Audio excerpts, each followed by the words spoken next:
श्री राय रामानंद जी के बारे में। प्रिय नरम सखा कश्चित अर्जुन पांडव अर्जुना मिलित्वा सम रुद्रामानंदराय प्रभो प्रिय। अतो राधा कृष्ण भक्ति प्रेम तत्वादिके कृतो रामानंदो गौरचंद्रम प्रत्यवर्णाय दन्वहम्। ललितेत्याहुरिके यस्य देके मानुमन्यन्ते भवानन्दं प्रति प्राह गौरो यत्त्वं प्रथापति।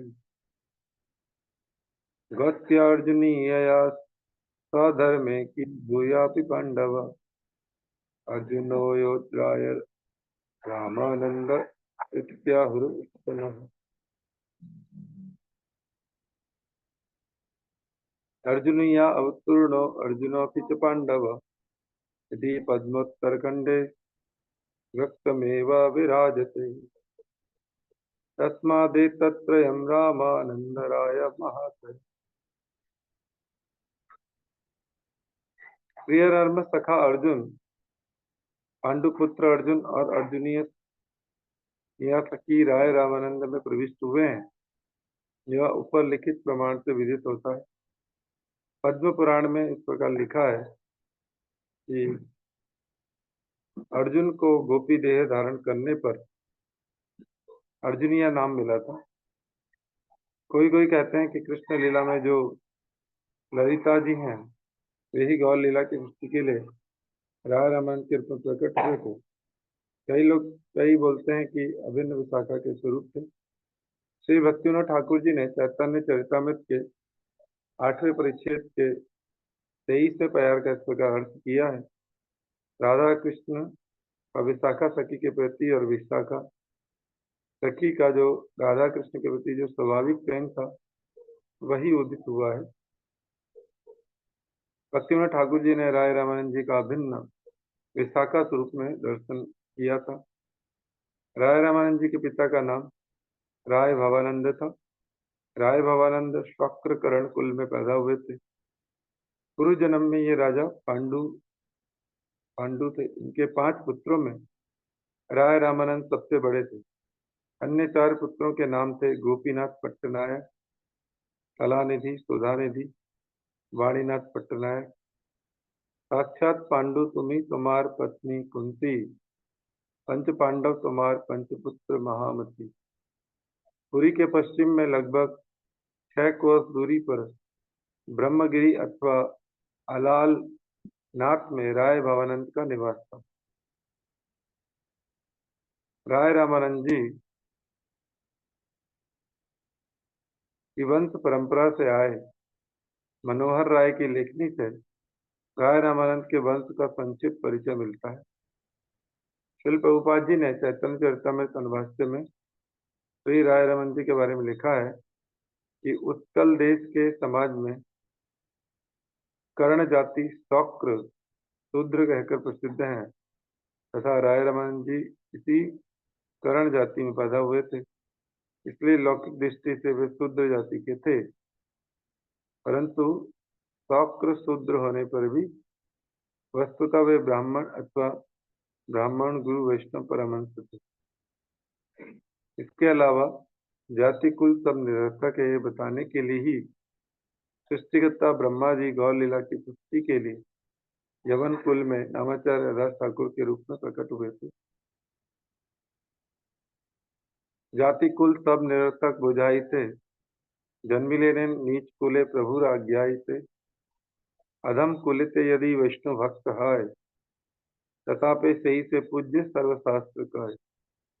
उत्तम कुलित जन्मे श्री कृष्ण ना भजे, कुले तार की करीबे नरके ते मजे।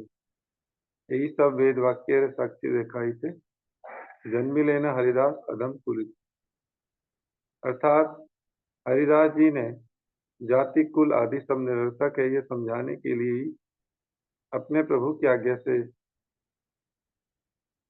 शूद्र से भी नीचे यवन कुल में जन्म ग्रहण किया। नीच कुल में भी यदि कोई विष्णु भक्त जन्म लेता है तो ही वह पूज्य है, ऐसा सभी शास्त्रों का मत है। तथा उत्तम कुल में जन्म लेकर भी यदि कोई भगवान कृष्ण नारायण का भजन नहीं करता तो उत्तम कुल भला उसका क्या करेगा, क्योंकि उसे तो नरक में जाना ही होगा।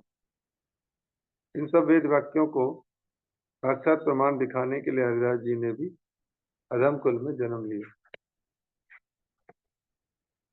वैष्णव गुणातीत और निर्गुण होते हैं, उनमें जाति बुद्धि करने पर नरक गति होती है। अर्चे विष्णु शिलाधि गुरुसु नरमति वैष्णवे जाति बुद्धि विष्णुर्वा वैष्णवानम कलिमल मथने पाद तीर्थ अम्बुदि श्री विष्णु नामनी मंत्रे सकल कलुसहे शब्द सामान्य बुद्धि विष्णु सर्वेश्वरे से तदितर समेधिर्यस्य या ना नारकी सह। श्रीमन महाप्रभु के 3.5 अंतरंग भक्तों में राय रामानंद भी एक थे। प्रभु लेखा करे यारे राधिकार गण जगतेर मध्य पात्र 3.5 जन। स्वरूप गोसाई आर राय रामानंद दिखाए महिती 3 तार भगनी अर्धजन।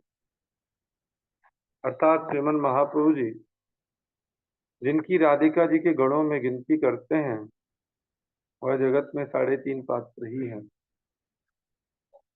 जिनमें एक स्वरूप गोस्वामी, दूसरे श्री राय रामानंद और तीसरी हैं सीके महिती और आदि हैं उनकी बहन।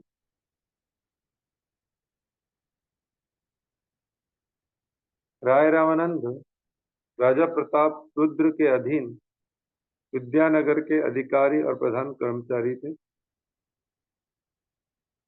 इन्हीं के मत में राय रामानंद राजा प्रताप रुद्र के मंत्री थे।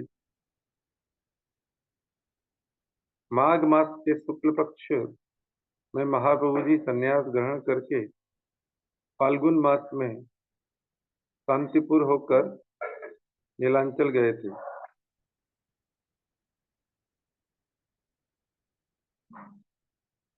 नीलांचल में दौल यात्रा के दर्शन के बाद चैत्र मास में सार्वभौम उद्धार लीला हुई। वैशाख मास में महाप्रभु जी ने दक्षिण भारत की यात्रा की थी। दक्षिण भारत भ्रमण के लिए अकेले जाना तय होने पर नित्यानंद प्रभु जी ने कृष्णदास नामक विप्र को महाप्रभु जी के साथ दक्षिण भारत भेजा था। दक्षिण भारत की यात्रा में जाने से पहले सार्वभौम भट्टाचार्य जी ने महाप्रभु जी को 4 कोपीन भेंट की थी तथा साथ ही दक्षिण भारत में राय रामानंद जी के साथ गोदावरी नदी के तट पर मिलने के लिए अनुरोध किया था।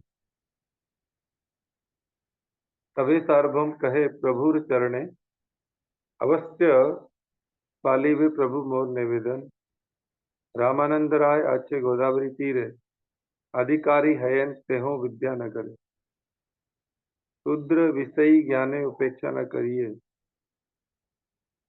हमार वचने तारी अवश्य मिलीवे तुम्हार संगेर योग्य तेहो एक जन सृष्टि ते रसिक भक्त नहीं तार सम पांडित्य आर भक्ति रस दुहिर तेहो सीमा संभासीले जाने वे तुम्हें आहार महिमा अलौकिक वाक्य चेष्टा तार न बुझिया परिहास करियाचे तारे वैष्णव बलिया कुमार प्रसादे एवे जानिलु तार तत्व संभासीले जानिवे तार ये में न महत्व।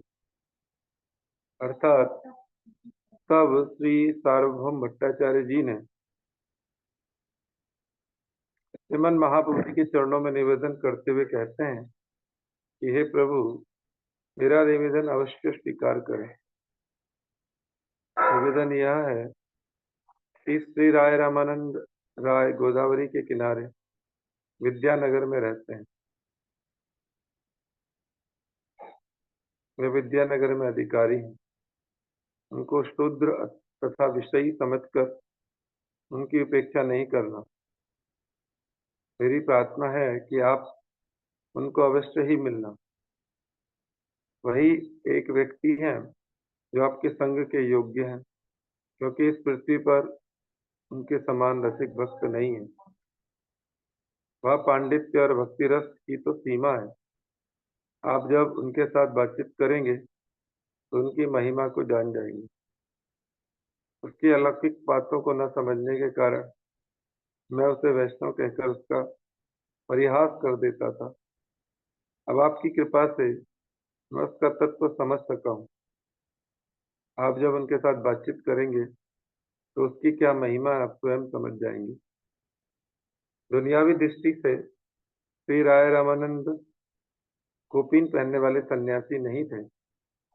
वे तो लौकिक दृष्टि से राजभृत्य और विषयी थे, परंतु यदि आध्यात्मिक दृष्टि से देखा जाए तो वे एक उच्च कोटि के विद्वान और श्रेष्ठ सन्यासी थे।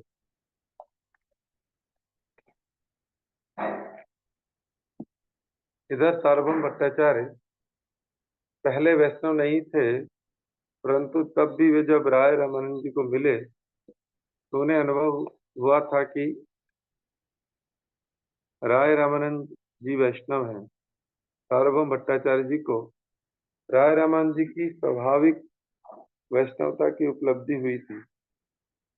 जब सार्वभौम भट्टाचार्य जी को महाप्रभु जी की कृपा प्राप्त हो गई, अब उन्हें समझ में आ गया कि राय रामानंद जी एक उच्च कोटि के अधिकारी रसिक भक्त हैं।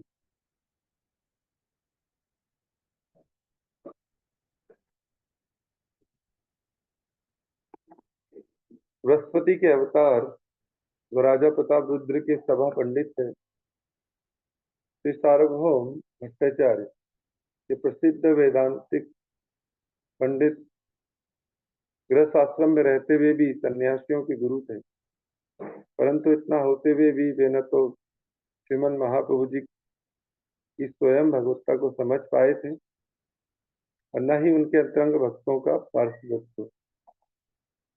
इतने बड़े वेदांतिक पंडित और सन्यासी के गुरु भी जब महाप्रभु जी को व उनके पार्षदों को न समझ पाए तो और साधारण व्यक्तियों की तो बात ही क्या है।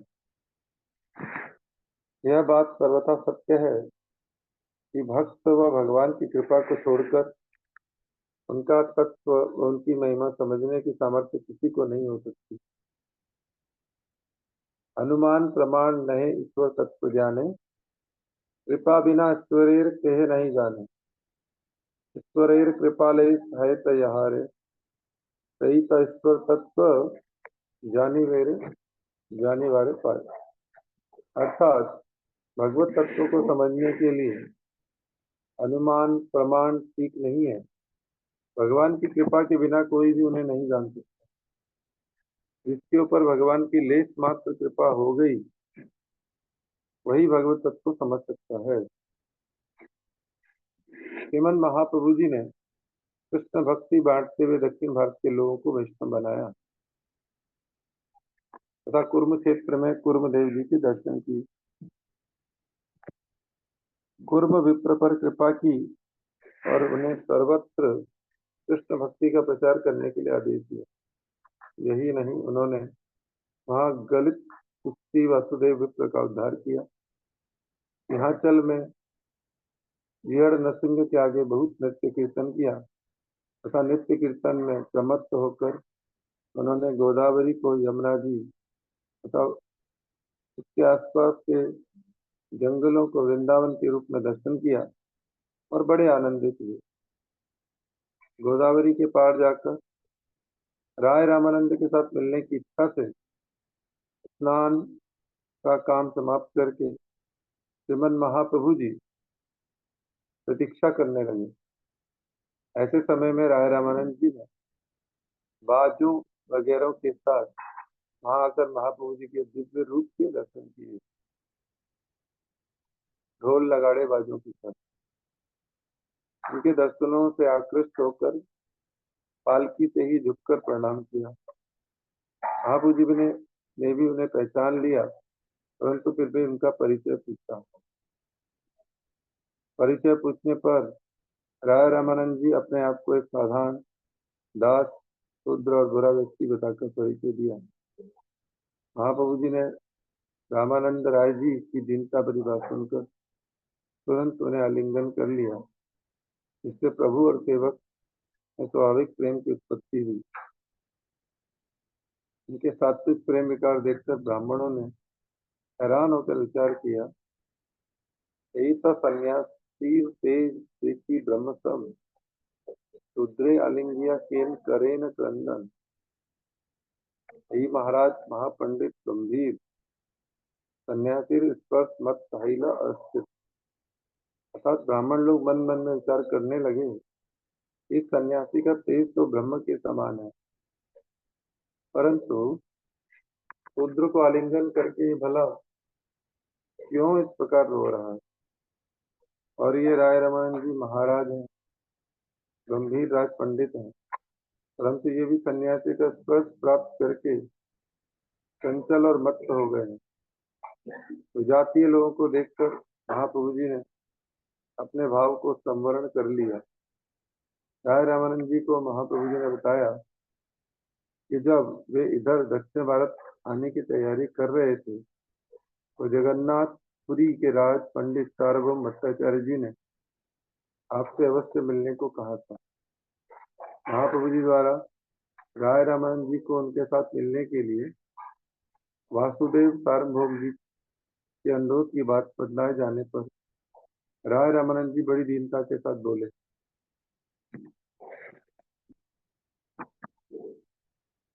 सार्वभौम तुम्हार कृपा तार ऐसन स्पर्श स्पर्शले हैया तार प्रेमाधीन। कहाँ तुम्ही साक्षात ईश्वर नारायण, कहाँ मुई राज सेवी विषय शुद्राधम। और स्पर्शे न करिले घृणा वेद है, मोर दर्शने तुम्हार वेदे निषेध है। तुम्हार कृपाए तुम्हार कराय निंद कर्म, साक्षात ईश्वर तुम्ही के जाने तुम्हार मन। अर्थात श्री सार्वभौम पर आपकी कृपा है कि यही पहचान है कि मुझ जैसे अस्पृश्य को स्पर्श करके आप उसके प्रेमाधीन हो गए हैं। कहाँ आप साक्षात भगवान नारायण और कहाँ मैं राज्य सेवक ईसाई और अधम शुद्ध। मेरा स्पर्श करने में आपने घृणा भी नहीं की और न ही वेद का भय किया, क्योंकि वेद तो आपको मुझ जैसे शुद्ध का दर्शन करने को मना करते हैं। मैं तो समझता हूँ कि आपकी कृपा ने ही आपसे यह निंदनीय कार्य करवाया। आप तो साक्षात भगवान हो, आपका मर्म भला कौन जान सकता है। महाप्रभु जी के दर्शनों से उपस्थित ब्राह्मण इत्यादि सबके सब गदगद भाव से कृष्ण नाम जपने लगे। हैरानी की बात यह थी, इससे पहले उनको कभी भी कृष्ण नाम करते नहीं देखा गया था। आज महाप्रभु जी का दर्शन करके वे जीवन में पहली बार इस प्रकार से कृष्ण नाम कर रहे थे। आकृति और प्रकृति दोनों से महाप्रभु जी साक्षात ईश्वर है। राय रामानंद जी की इस उक्ति पर महाप्रभु जी भक्त की महिमा बढ़ाने के लिए बोले, प्रभु कहे तुम्हें महाभागवतोत्तम, तुम्हार दर्शने सवार द्रव्य ऐलमान, अन्यर की कथा आमी मायावती सन्यासी, आमी है तुम्हारे स्वर से कृष्ण प्रेम भक्त। अर्थात श्रीमन महाप्रभु जी कहते हैं, आप तो उत्तम भागवत हो, आपके दर्शनों से सबका मन द्रवित हो गया है।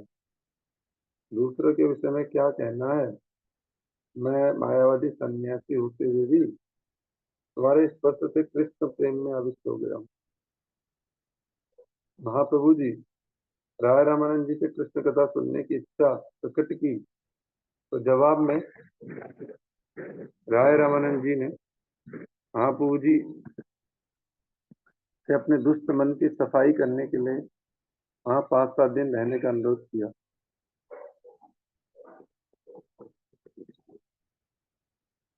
इसके बाद महाप्रभु जी और राय रामानंद जी अपने अपनी दिशाओं को चल दिए और अपने अपने कार्यों की समाप्ति पर संध्या के समय आकर पुनः उस स्थान पर मिलते हैं। देखा जाए तो साधारणतया भक्त प्रश्न करते हैं और भगवान उत्तर देते हैं। लेकिन यहाँ क्रम उल्टा था। यहाँ महाप्रभु जी प्रश्नकर्ता होते हैं और राय रामानंद जी उत्तर देने वाले।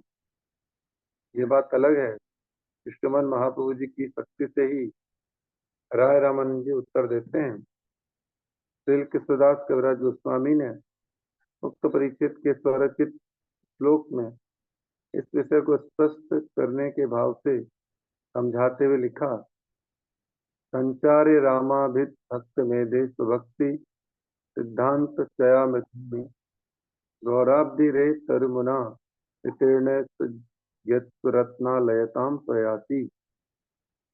अर्थात सिद्धांतामृत समुद्र रूप श्री गौरांग महाप्रभु जी ने रामानंद जी नामक भक्त रूपी मेघ में अपनी भक्ति के सिद्धांत के अमृत का संचार करके वह उस भक्ति सिद्धांत के द्वारा स्वयं दोबारा भक्ति तत्व रूपी समुद्र का प्राप्त की। अनेक बार शरणागत व्यक्ति आध्यात्मिक विचार को अपनी बुद्धि से समझने जाते हैं और परिणाम स्वरूप भ्रम में पड़ जाते हैं तथा भगवत वाक्य के वास्तविक तात्पर्य को समझ नहीं पाते। श्रीमन महाप्रभु जी द्वारा राय रामानंद जी को शास्त्र प्रमाण के साथ साध्य निर्णय करने के लिए कहे जाने पर राय रामानंद जी ने विष्णु भक्ति को ही साध्य निर्णय करके आस्तिक विचारों की क्रमोन्नति का प्रदर्शन किया।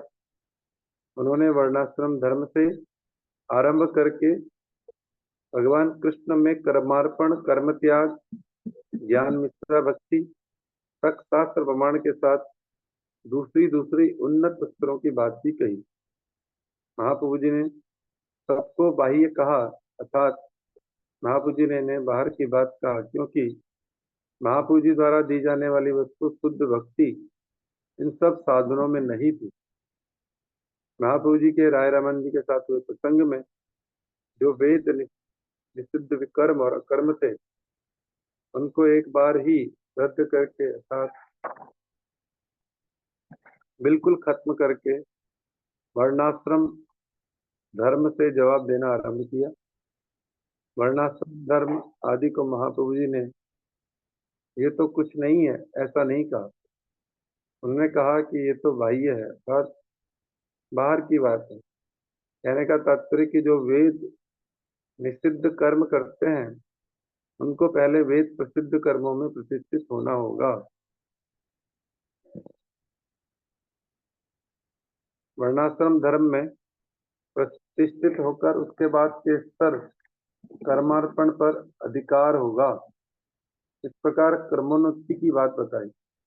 परंतु दूसरी ओर क्योंकि भक्ति निरपेक्ष है इसलिए भक्त का संग होने पर वह क्रम की अपेक्षा नहीं करती और जीव को भक्ति प्राप्त हो जाती है। राय रामानंद जी ने जब ज्ञान शून्य भक्ति की बात कही तब महाप्रभु जी ने यह कहा, यह है कहा। यहीं से महाप्रभु जी की शिक्षा का आरंभ है। यहाँ ज्ञान शून्य शब्द के द्वारा निर्वेद ब्रह्म चिंतन रूपी ज्ञान चिंतन का खंडन किया है, परंतु महाप्रभु जी ने शुद्ध भक्ति की प्राप्ति के लिए जो अनुकूल संबंध ज्ञान है उसका खंडन नहीं किया। तात्पर्य यह है कि केवल वर्णाश्रम धर्म का पालन करने की अपेक्षा कर्मार्पण श्रेष्ठ है। केवल कर्मार्पण की अपेक्षा तो धर्म त्याग अर्थात अपने वर्णाश्रम धर्म का त्याग करके संन्यास ग्रहण करना श्रेष्ठ है। उसकी अपेक्षा ब्रह्म अनुशीलन रूपी ज्ञान मिश्रा भक्ति श्रेष्ठ है। इतना होने पर भी वह समुदाय ही बाह्य है, क्योंकि साध्य वस्तु जो शुद्ध भक्ति है वो उपरोक्त चारों सिद्धांतों में नहीं है। आरोप सिद्धा व संग सिद्धा भक्ति कभी भी शुद्ध भक्ति के रूप में परिचित नहीं होती है। स्वरूप सिद्धा भक्ति एक पृथक तत्व है। वह कर्म कर्मार्पण कर्म त्याग रूप संन्यास तथा ज्ञान मिश्र भक्ति से नित्य अलग है। उस शुद्ध भक्ति का लक्षण यह है कि वह अन्य अभिलाषिता शून्य, ज्ञान कर्मादि द्वारा अनावृत और अनुकूल भाव से कृष्ण अनुशीलनीय है। वह ही साध्य वस्तु है, क्योंकि साध्यावस्था में से देख पाने पर भी सिद्धावस्था में वह निर्मल रूप से लक्षित होती है। साधु के मुख से निकली हुई हरि कथा के श्रवण की बात जिस समय तक कही गई, तब तक महाप्रभु जी ने यह बाहर की बातें कहा था। इसलिए शुद्ध भक्त के मुख से प्रवाहित हरिकथा सुनने से ही शुद्ध भक्ति आरंभ होती है। इस पर राय रामानंद भक्ति के अलग अलग स्तर की बात कहने लगे, तो उन्होंने प्रेम भक्ति में शांत प्रेम, दास्य प्रेम, सख्य प्रेम, वात्सल्य प्रेम व कांत प्रेम की बात कही। अंत में उन्होंने राधा जी के प्रेम की कथा और कृष्ण के स्वरूप व राधा जी के स्वरूप के बारे में कहा। कौन विद्या विद्या मध्य चार, कीर्ति गुण मध्य जीविर कौन बड़ कीर्ति इत्यादि जो विषय कहे, वे श्री चैतन्य चरितमृत ग्रंथ के मध्य लीला के अष्टम परिच्छेद में विस्तृत रूप से चर्चित हुए हैं। चरित्र वर्णन में स्वाभाविक विस्तार के भय से उन प्रसंगों की परिचर्या यहाँ नहीं हो सकेगी, अर्थात विस्तृत भाव से हम इसलिए नहीं दे रहे हैं क्योंकि ऐसा करने से ये चरित्र बहुत लंबे हो जाएंगे। इच्छुक भक्त इस प्रसंग को श्री चैतन्य चरितमृत में देख सकते हैं। भक्तों के निकट भगवान का स्वरूप छिपा नहीं रहता, अतः राय रामानंद जी महाप्रभु जी के स्वरूप की उपलब्धि करके बोले, पहले देखुलू तुम्हार सन्यासी स्वरूप, एवे तोमा देखी मोई श्याम गोपरूप, तुम्हार सम्मुखे देखी कांचन संचालिका, तार गौर कांते तुम्हार सर्व अंगे ढाका। अर्थात राय रामानंद जी महाप्रभु जी को कहते हैं कि पहले मैंने आपका सन्यासी स्वरूप देखा था, परंतु अब मैं आपका श्याम वर्ण का गोप रूप में देख रहा हूँ। उस श्याम वर्ण के बाहर सोने की पुत्री देख रहा हूँ, उसकी गौर कांति से आपके सब अंग ढके हुए हैं। महाप्रभु जी राय रामानंद को महाभागवत रूप से देखते थे, इसलिए उन्होंने राय रामानंद जी का कि अपने को छुपाने की चेष्टा की, तो राय रामानंद जी ने महाप्रभु के आविर्भाव के मुख्य कारण की बात स्पष्ट रूप से व्यक्त कर दी।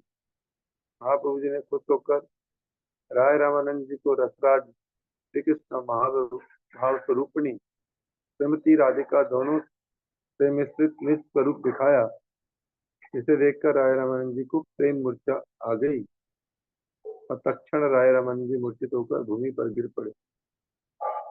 कुछ समय पश्चात महाप्रभु जी के स्पर्श से राय रामानंद जी को होश आ गया। 10 रात तक राय रामानंद जी के साथ सुखपूर्वक रहने के बाद महाप्रभु जी तीर्थ पर्यटन करके नीलांचल लौट जाएंगे। यह कहकर उन्होंने राय रामानंद जी को विषय कार्य परित्याग करके नीलांचल में मिलने के लिए आदेश किया। महाप्रभु जी जब दक्षिण भारत गए तो वहां से लौटते हुए वे राय रामानंद जी के लिए भक्ति सिद्धांत और रस विचार के लिए प्रमाण स्वरूप कृष्ण करणामृत और ब्रह्म संहिता नामक 2 ग्रंथ लेकर आए।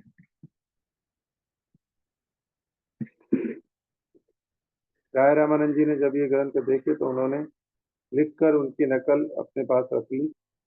लगभग 1 सप्ताह तक महाप्रभु जी वहां ठहरे और उन्होंने दिल खोलकर राय रामानंद जी से कृष्ण कथा चर्चा की, और 1 सप्ताह के बाद उन्होंने राय रामानंद जी को अपने साथ पुरी चलने के लिए कहा। तो राय रामानंद जी ने कहा कि मैं पुरी अवश्य आऊंगा, परंतु पहले थोड़ी राजा से आज्ञा ले लूं तथा राज्य के हाथी घोड़े व सेनादि को ठीक ठाक प्रबंध कर लूं। महाप्रभु जी पुरी में वापिस आकर काशी मिश्र के भवन में रहने लगे। राजा प्रताप रुद्र महाप्रभु जी के दर्शनों के लिए बहुत व्यग्र थे।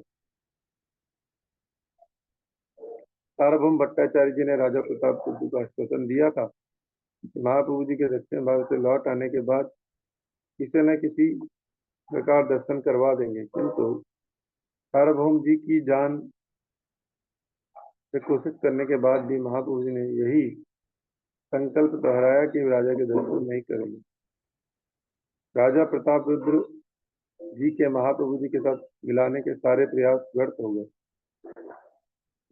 पुरी में श्रीमन महाप्रभु जी के साथ राय रामानंद जी की साक्षात समीपता के विषय में जानकर महाराज प्रताप रुद्र जी प्रसन्न चित्त से राय रामानंद जी के पुरी में रहने के लिए जरूरी खर्च का प्रबंध करके राज्यकार्य से उन्हें छुट्टी दे दी।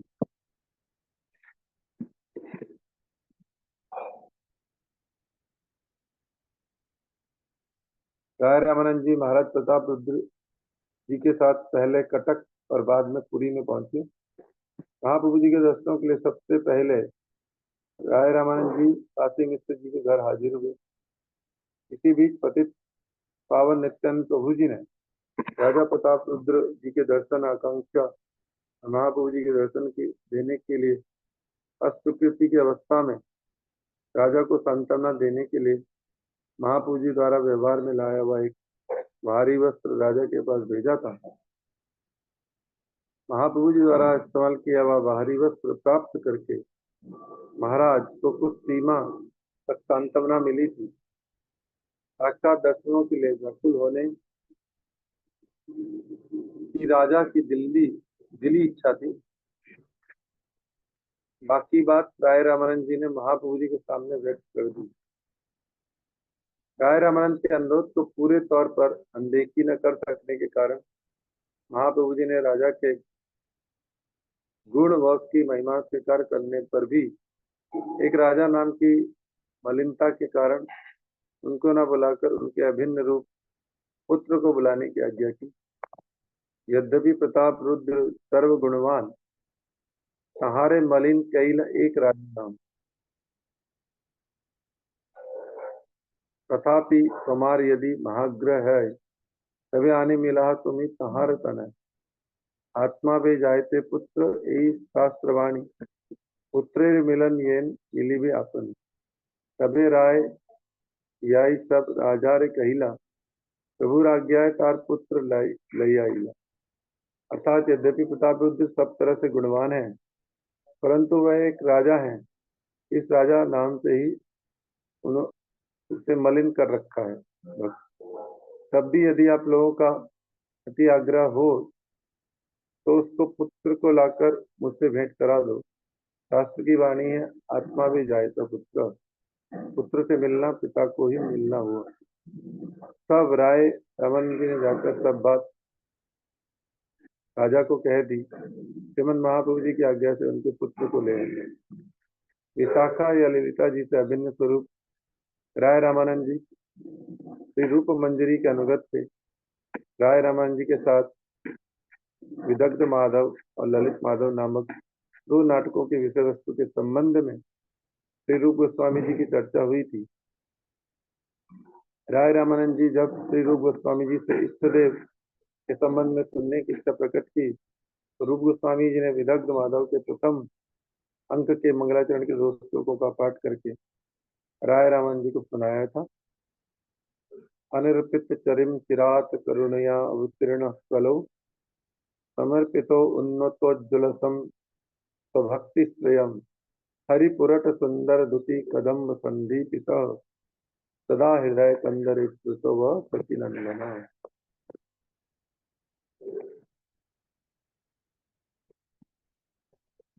राय रामानंद जी ने उक्त श्लोकों की सहस्त्र गुणी प्रशंसा की और कहा कि महाप्रभु जी की कृपा से ब्रह्मा जी के समझ में न आने वाले विषय भी दिल में घर कर जाते हैं।